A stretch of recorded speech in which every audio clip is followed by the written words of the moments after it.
All right, guys, we are working on packet 4 today.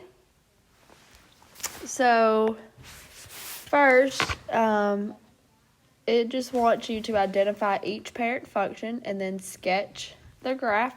So we all know that linear parent function is just f of x equals x, or of course we know that f of x is the same thing as y. Okay, so that's the parent function for linear. Now, what does a linear function look like? Well, it can be any straight line on your graph. Here's my linear line that I'm choosing to do, and this line is actually decreasing. Okay, absolute value f of x equals the absolute value of x. Or, of course, you can say y equals the absolute value of x. Remember, absolute value is a v. Quadratic, you know it is always x squared. F of x equals x squared, or y equals x squared. All right, we know quadratic looks like a U. Okay. Cubic is to the third power.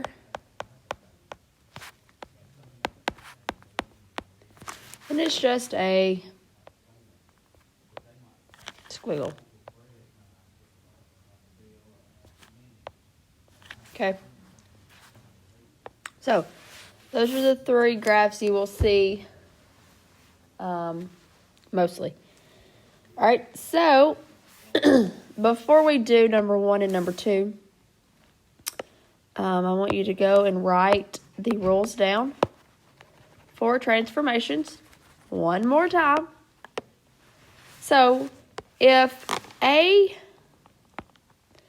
is greater than 1, we have a vertical stretch.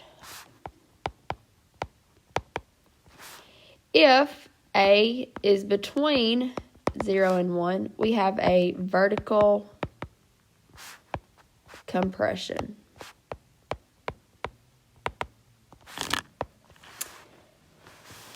For H is always on the inside. That's a horizontal shift. So, for instance, if it says x plus 2, we know that goes to the left 2, and that h equals negative 2, because it's moving to the left. If it says x minus 2, we know that is right 2, and that h is a positive 2. Remember how it's opposite, because we originally start with x minus h. So you're just plugging in for that h. Okay, we're not plugging in for the sign. We're just plugging in for that specific h. All right, the last one is the easiest one, of course, and it's k. K is a vertical shift, and it is on the outside of our equation. So if k is greater than 0, it's positive and it's going up. If k is less than 0, it's negative and it's going down. All right, so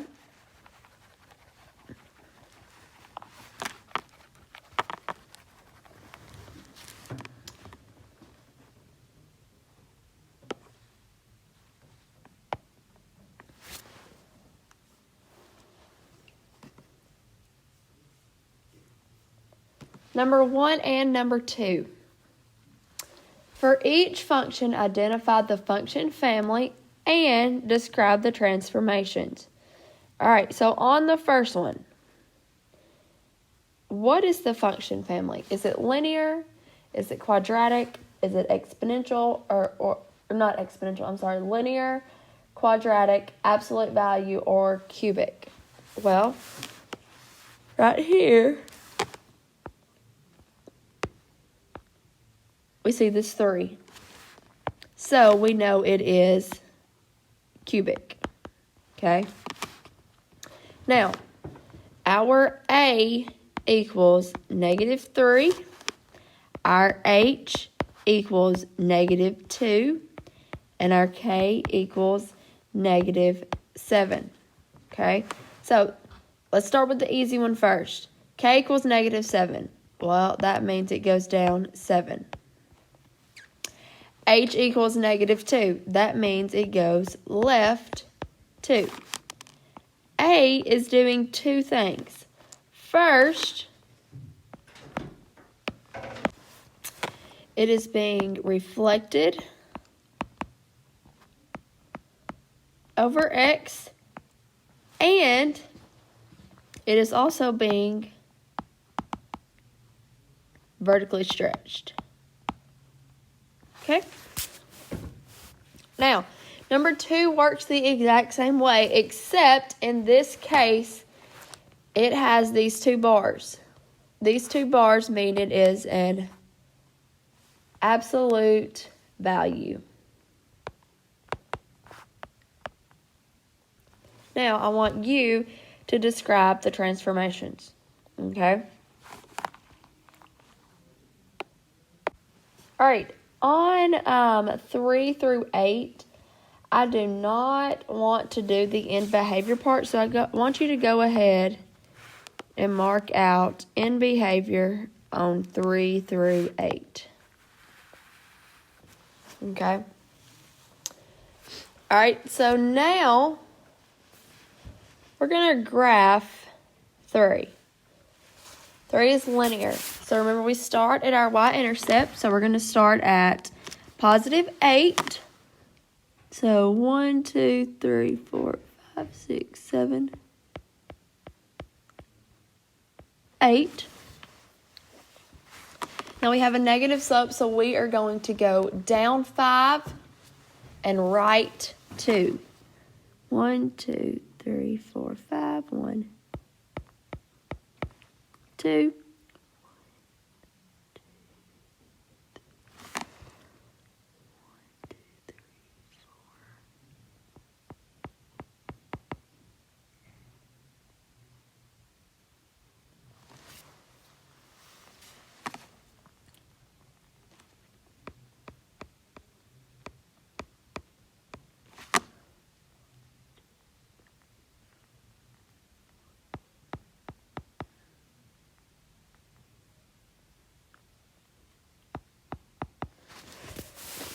All right, so there's my linear line.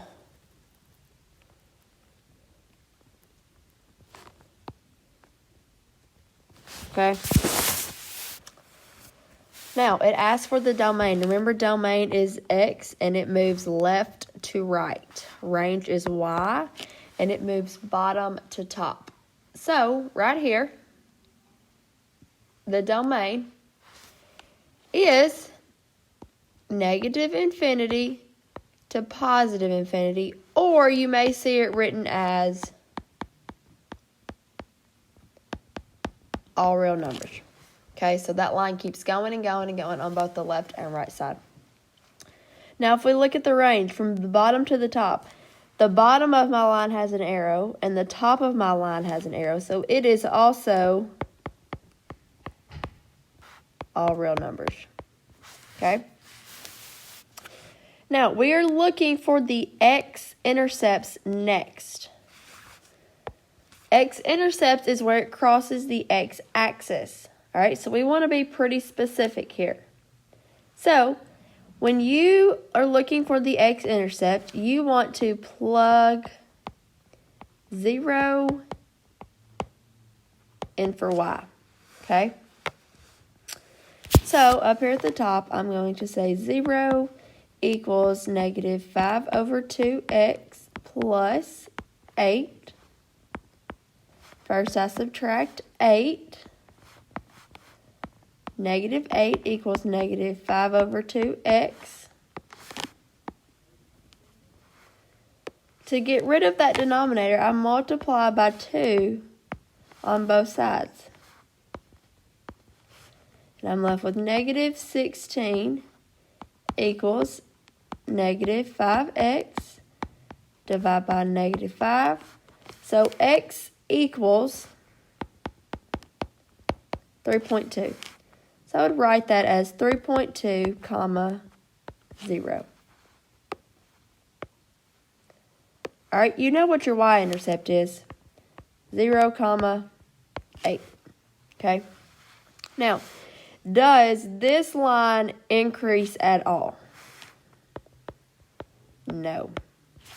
Does this line decrease? Yes. Do we know where it starts? No. Do we know where it ends? No. So it is negative infinity to positive infinity. Okay?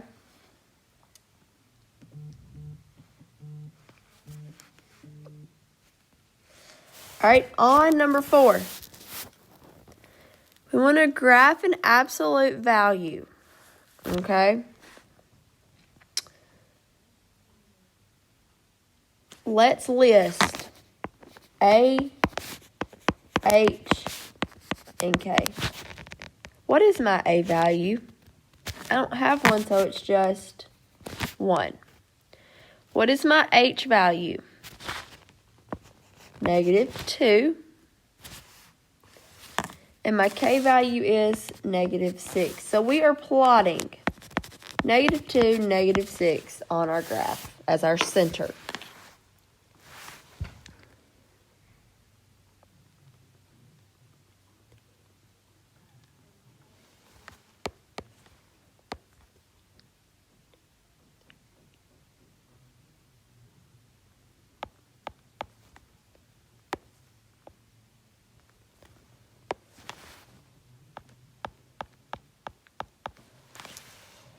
All right. Now,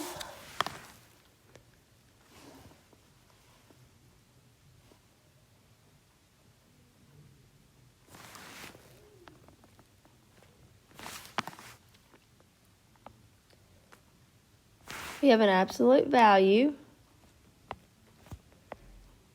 Now, your graph may not be accurate, and my graph is probably not accurate. So, before we start, let's go ahead and get our domain and range. Looking at the graph from left to right, it covers all real numbers. From the range, where does it start?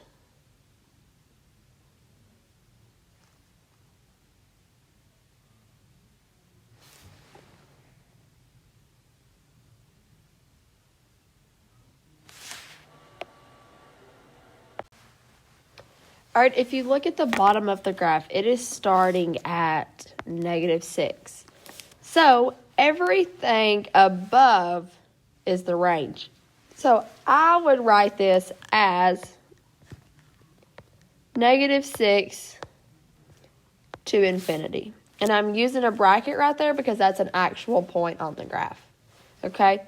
So now for this one, I want you or us to go to Desmos and look for the X and Y intercepts so we know that our graph is actually accurate.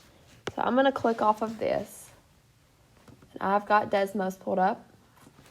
And I am going to type in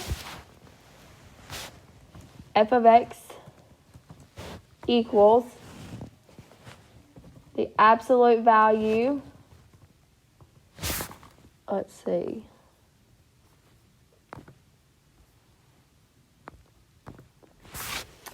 The absolute value of x plus 2 minus 6. Okay? Now, we can look directly right here and see the accuracy of our graph. So we see 3 things. We see a y-intercept here, or an x-intercept here, an x-intercept here, and a y here. So x, x, and y. Okay? Now, if we go back to our paper, our x-intercepts were at negative 8, and positive 4. And our y-intercept was at negative 4. Okay?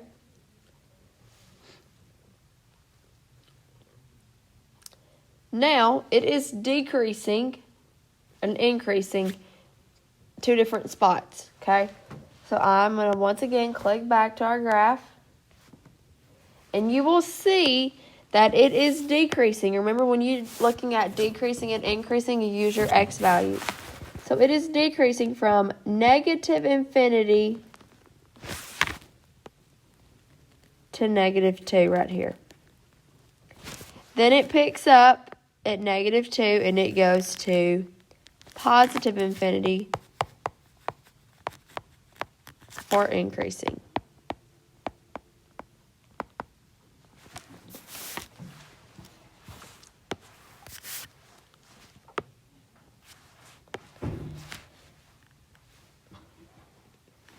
So increase is coming first in here. So it's from negative 2 to infinity. Decreasing is negative infinity to negative 2. And remember, we marked out the end behavior. All right, so I want you to do the same thing for 5, 6, 7, and 8. And I want you can sketch the graph on your paper, but to find the accuracy, or in order for you to be accurate, I want you to go to Desmos.com like I've done and type these graphs in to get your correct X and Y intercepts, okay? And you can do that on the computer or you can just do it on your phone. It works both ways. All right, next, let's see. You're doing 5 through 8 by yourself. So let's look at 9, 10, 11, and 12. All right, so I know in first block we talked about this, but I don't know that we talked about it in third or fourth block. So we're talking about zeros and polynomial functions. All right, remember a zero is the same thing as an x-intercept, as a root, as a solution. You'll see it all different ways, but they all mean one thing. It all means where it crosses the x-axis. Okay, so in this equation right here on number 9, we've got a chart that says zero, multiplicity, and effect. So first, before we begin, I want you to go to a graphing component, whether it's Desmos or on a calculator, and I want us and you to type in this function. So we have f of x equals 3x times x minus 1 raised to the 6th power times 5x plus 2 raised to the 3rd power. All right, so here's our graph.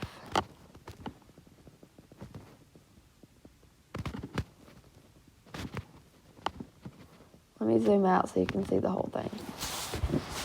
So that graph looks like this, okay? So here we've got a spot right here where it crosses. See that dot? We have a spot right here, and we have a spot right here, okay? So we've got 3 zeros.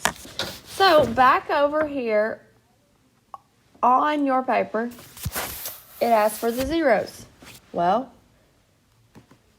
we have a 0 at negative 0.4. We have a 0 at 0, and we have a 0 at 1. So let's just go in order. 0, 1, and it was negative 0.4. Now, where in the world did they get this from? Well, they took each of these components and they set them equal to 0 and they solved. Okay? So for the first one, we say 3x equals 0. Well, when we divide by 3, we know that's 0. For the next one, we said x minus 1 equals 0. When we add 1, we get x equals 1. For the last one, 5x plus 2 equals 0. First, we subtract our 2. Then we divide by 5. That simplifies to negative 0.4. I'm actually going to change that and write it as negative 2 over 5. Okay? Now, the multiplicity is the amount of times it occurs. All right? So, basically, what is the exponent on that 0? So, if you look at the first component, you'll see it doesn't have 1. Well, we know if it doesn't have 1, then it's just understood as 1. When we have a 0 of 1, what is that exponent on x minus 1? 6. And then 5x plus 2 has a multiplicity of 3. Okay? Now, the effect, here's what this means. It either intersects or it bounces. Okay? So I'm going to go back to the graph, and you'll see it crosses 2 times and it bounces 1 time. So look at your or your x-intercepts and decide whether it intersects and crosses or it bounces. So if we go back here, for x equals 1, it intersected. Okay? For,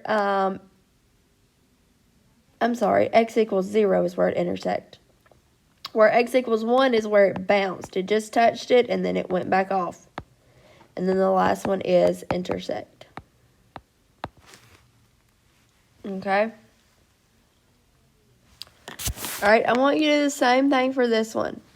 You've got a component here, a component here, and a component here. So you are going to set each of those 3 parentheses equal to 0.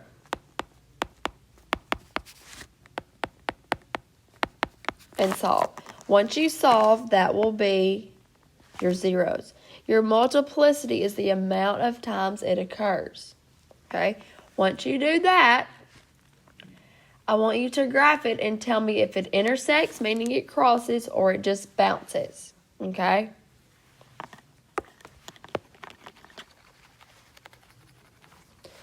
All right, now for number 11, it says the zeros of the polynomial function are -4, -1/2, and 3. And they all have a multiplicity of 1. So, we're going to have 3 sets of parentheses. In order for me to have gotten x equals 4, it would have to have said x plus 4. In order for me to have gotten a -1/2, remember bottom number goes with x.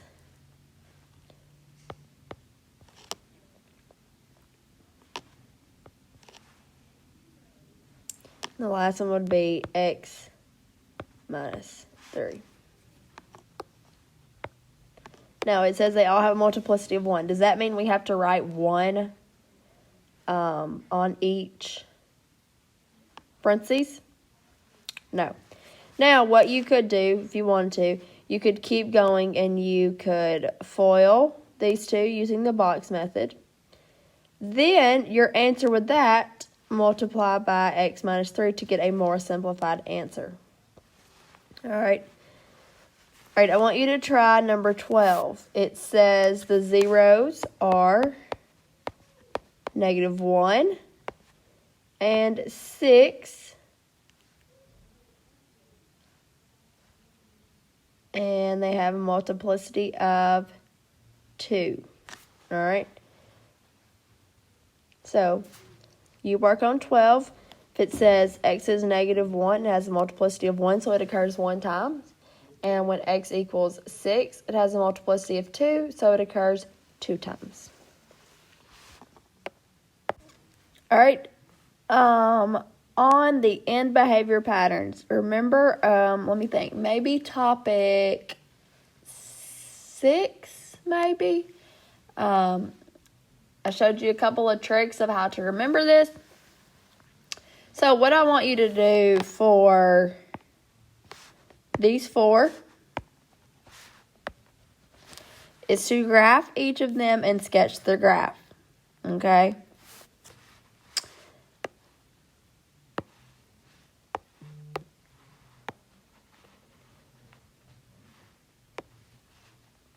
So, here's the trick. Remember, it was 4 tricks, so I'm going to draw me a box. If there is a positive coefficient out front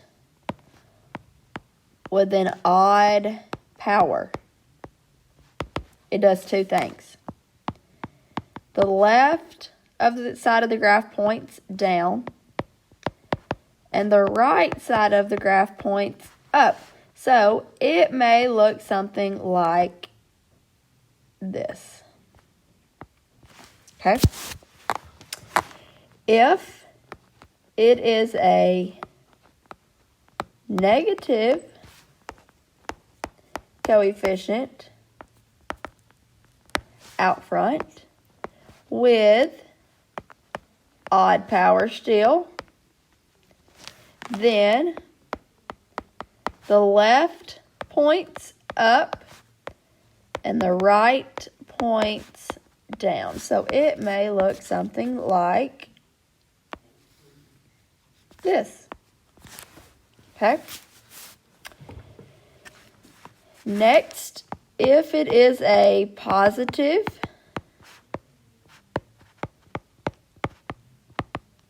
coefficient with even power, both left and right point up.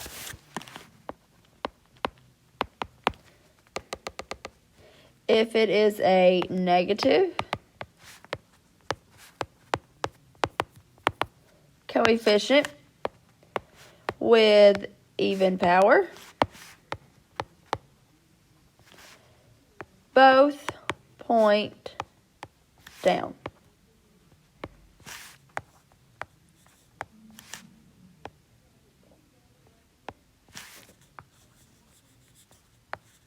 Okay?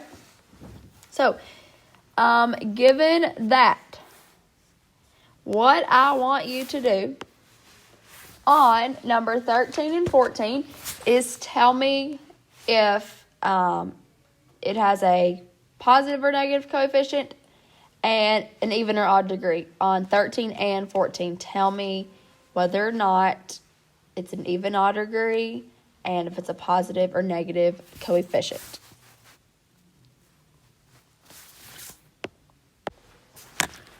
All right, on number 15 and 16, before we start, we need to talk about inequalities again, which I'm sure you already know. So, if you see a greater than or less than sign, just like this, it means the line is dotted, or we have closed circles, okay? Since we're drawing lines here, we're going to use the dotted line. If it is greater than equal to, less than or equal to, we are going to have solid lines. And if we need to do circles, we could have closed circles. And I've written closed circles 2 times, so sorry. If it's greater than, less than, you know it's open. Sorry, my bad.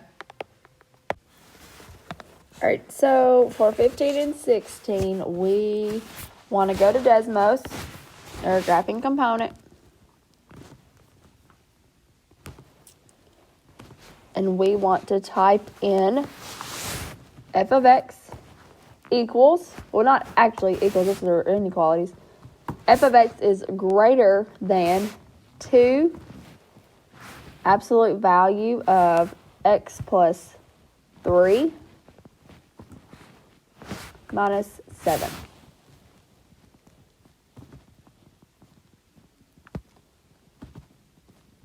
And this may not show it because of this inequality. So let's just go ahead and put in the equal sign. All right. So what I want you to do on your paper is sketch that graph the best you can. So if you look, the bottom of the graph hits at -3, -7.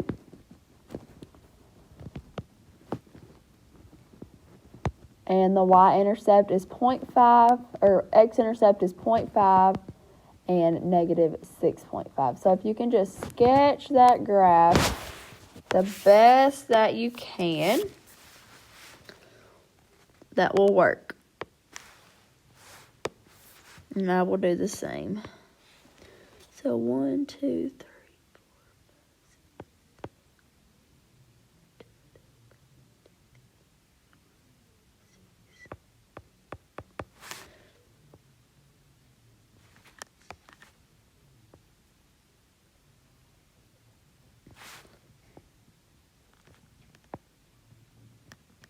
All right, I've sketched the graph, okay? So now if you look at the inequality, this right here is telling me that f of x is greater than.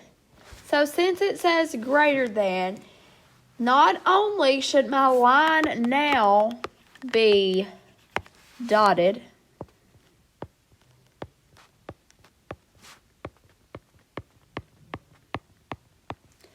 but we also need to shade above because it says it is greater than. Okay?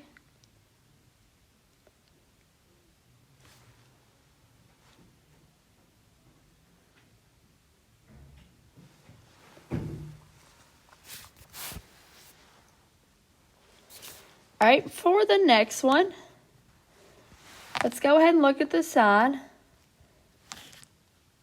It says f of x is less than or equal to. So if it's less than or equal to, we're going to have a solid line and shade below. Okay? So I'm going to go to Douglas.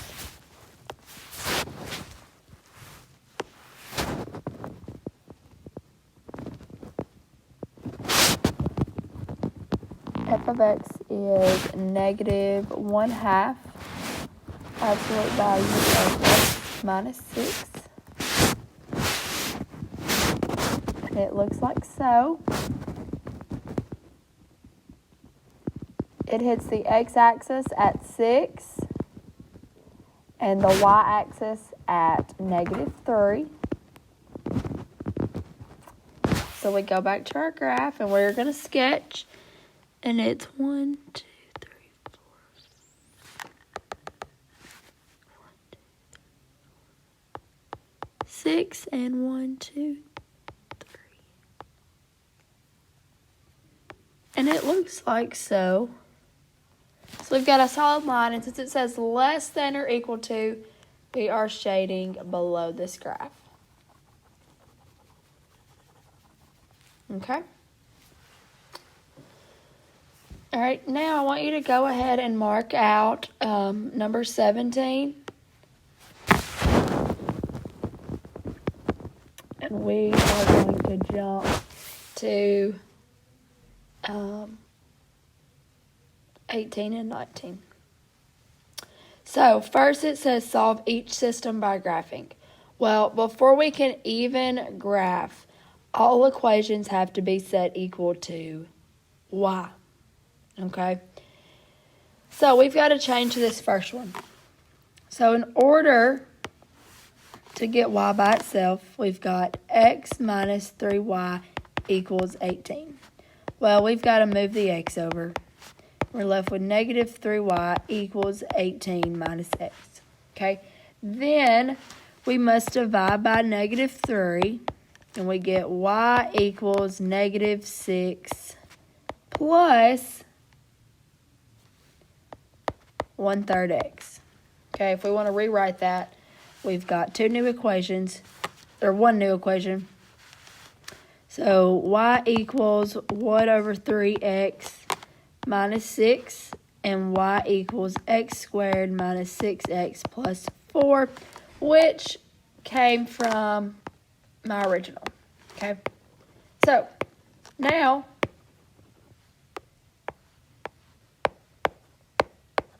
what you're going to do, we're going to go to Desmos. We're going to graph both of these equations together.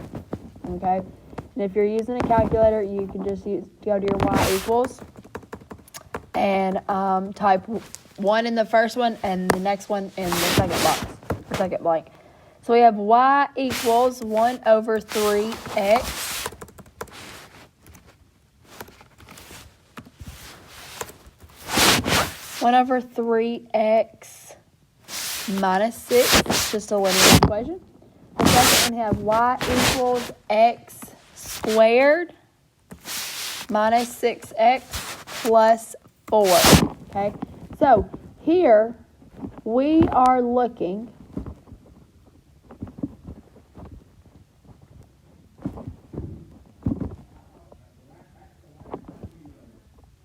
let's just kind of sketch the graph on your paper for me. The two graphs on your paper. We are looking for where they intersect. Well, Desmos tells us right away where they intersect. If you look right here, they intersect at positive 3, positive. Well, let's see. Amen.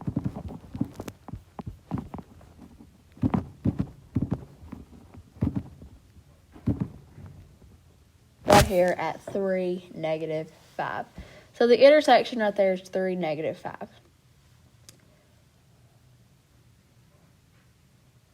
All right, so you do the same thing for 19. For 19, there are going to be two solutions. So you're going to have two intersections that you will write down.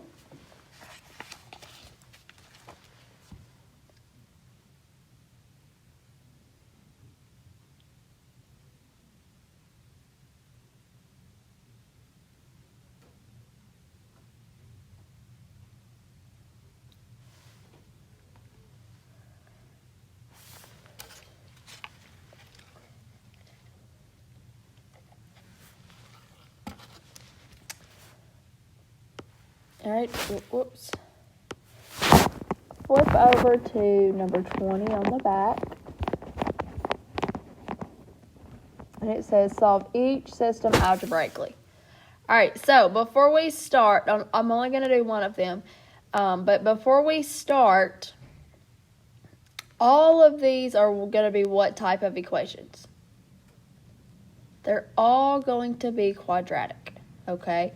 So on some of them, we can use the big X, or we can use the quadratic formula. You'll want to use the quadratic formula on number 21, okay?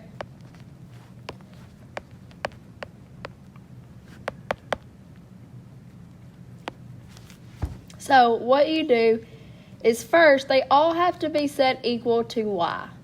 So the only one you're going to have to change is this one right here. Okay, then we set the equations equal to each other. So like in the first one, I would have x plus 3 equals negative x squared minus x plus 6. And then I would solve. All right, so I'm going to solve this one. I'm going to add everything to the left side to get my x squared to be positive.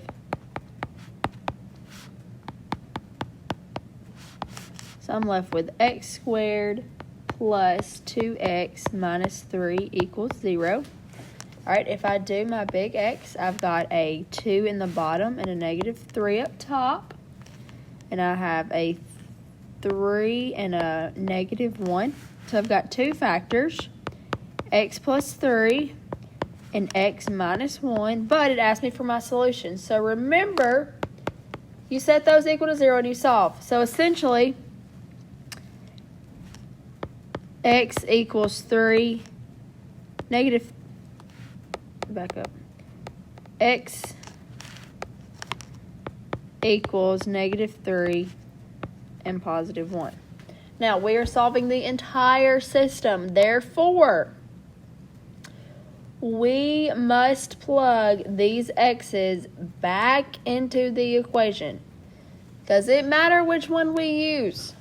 No, it does not matter. Okay?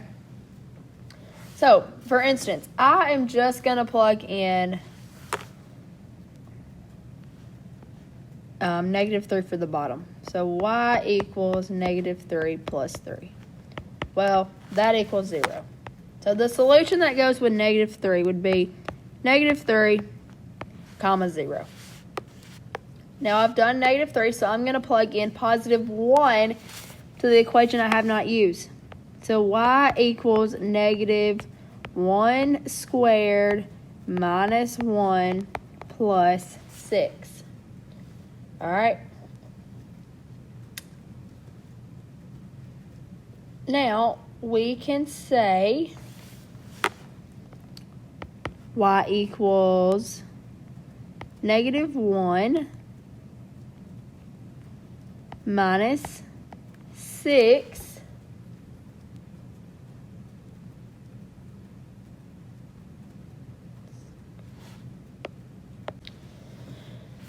All right, so you can plug it in to what I've done, this equation, and this actually needs to say negative 1 plus 6 would be a negative 5. So then we can just solve and say y equals negative 1 plus 5, which is 4. So this would be 1 comma 4. All right. I'm going to go ahead and do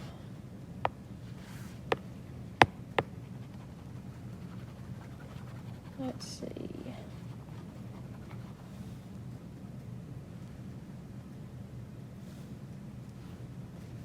I'm going to go ahead and do 22 with you as well.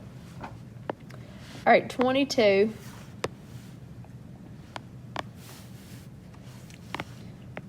is y equals x squared minus 8x plus 17. Y equals negative 2x squared plus 16x minus 31. All right, so we set both of those equal to each other. So x squared minus 8x plus 17 equals negative 2x squared plus 16x minus 31. Now remember, everything has to be on one side. I'm choosing to move everything to the left. So I've got plus 2x squared minus 16x plus 31.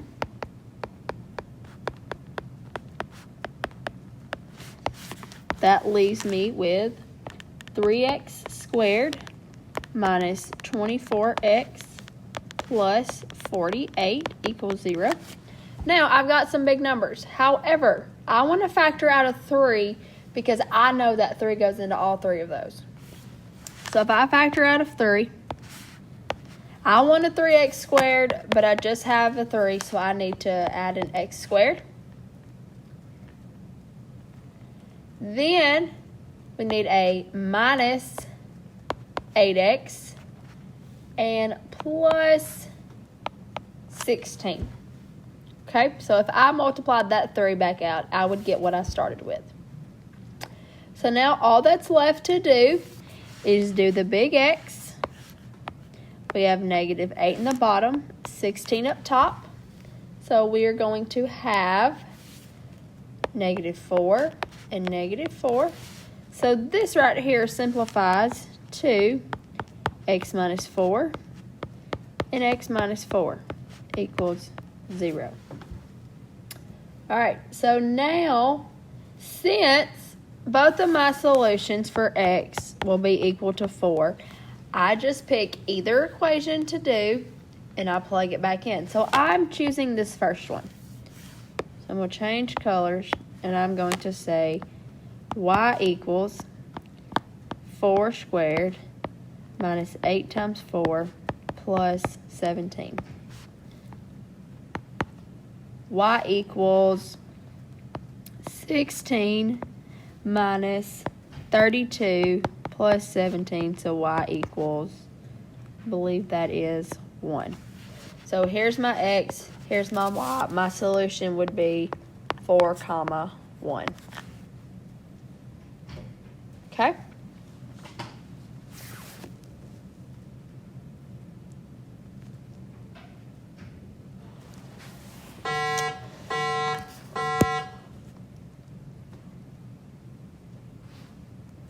Okay, so you work on the rest, work on your quiz review. Tomorrow in class, 3rd and 4th block, bring your case test to class. 1st block, I'll have it printed out for you. Have a great day.